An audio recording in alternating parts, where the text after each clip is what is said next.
Well, we'll just start with the big questions, and that's the tortoise situation here. Only because we've heard that apparently there's a game going on within the All Blacks of trying to take selfies with as many of the 13 tortoises that are here. Do you know who's winning that race at the moment? I'm not sure. I think a few of the dads are looking to get shots of the tortoises to send back home to their kids for a bit of content. So maybe the older crew. I know Bowden Barrett was looking for a photo yesterday.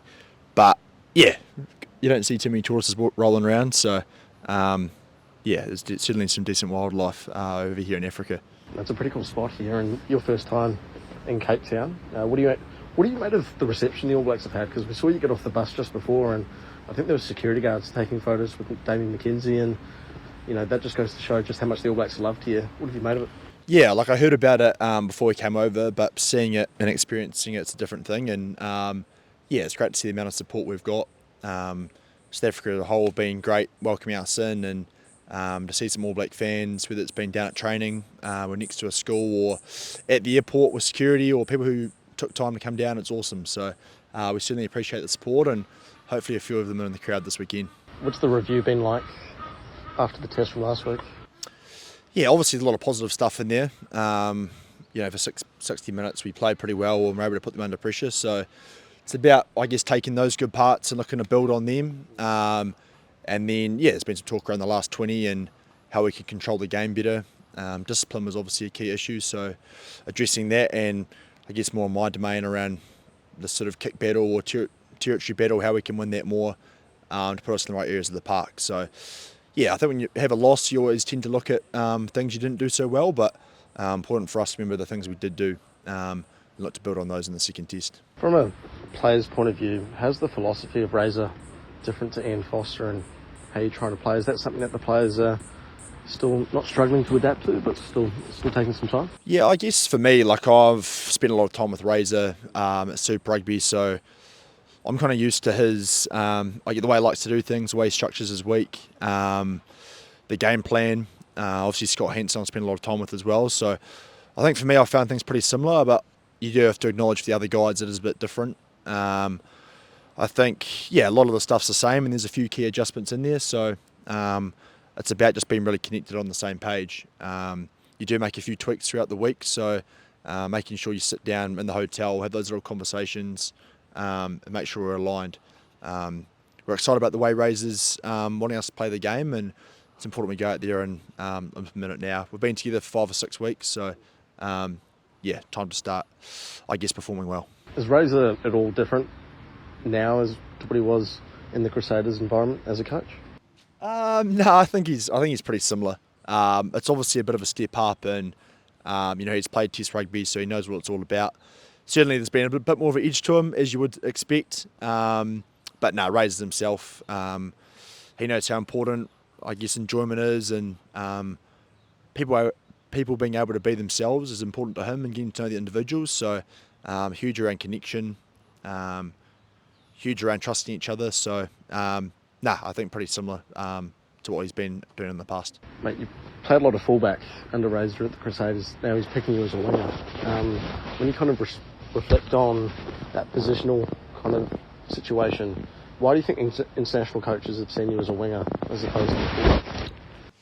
I guess it's just the way it's gone. Like when I first came into the team, we had a lot of depth at fullback, and we still do now.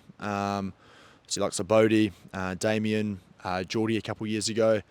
I think, Fozzie in particular liked me on the wing and being able to just roam around and play pretty freely and back my instincts. And I guess I had a bit of success in that space, which has sort of kept me there. I guess at the same time, still always been kind of training and across the fullback roles. So ready to come to that if needed. But I just put it down to the depth we've had in that position, and I guess finding a way to get on the park despite that. Is the position of fullback at all different in terms of demands of that role when you compare Super Rugby to Test level? I think the roles are pretty similar. I guess in Test Rugby everything's just amplified, so the pressure you put under, the microscope, is just a little bit tighter. So there's going to be key moments around the high ball. Obviously the kicking game is important positionally, so I don't think it's necessarily different, but I think that any sort of mistakes you make have a greater consequence. So it's just about being really consistent in that space, and yeah, nailing your role under pressure is going to be important at the back because you are a bit isolated there. Razor spoke about it Sunday morning about the depth at wing. Though you mentioned the depth at fullback. Yeah. Caleb Clark, Mark Talea, Sibu Reese, yourself. It's stacked. Yeah, what's it like, I guess, competing with those guys for a spot on the starting team? Must make you all better players and that type of thing? Yeah, it does. It's good fun. Like, there's some real characters out there in the wing, like Sibu's a guy I've played a lot with and brings a lot of energy and power to the position. And I thought against England, he was fantastic. Obviously, Mark over the last couple of years has really nailed his opportunities at Test footy. Such a hard man to tackle, breaks defenders at will, and Caleb, been really impressed with him over the last few weeks. Probably struggled a little bit last year, didn't get as many opportunities as he wanted, but this year's been fantastic, and 2 tries on the weekend, but the stuff he did in the air, competing there, winning us the ball back, and such a great carry off first phase. So yeah, it's great. I think the good thing is they've all got different skill sets, so we all bring something different to the table, and it does certainly push you to keep performing well, because you know if you don't, there's someone there ready to go. But something, I guess, they don't have is your strike rate when it comes to scoring tries. You know, your record's pretty incredible, really. What's the secret behind that success?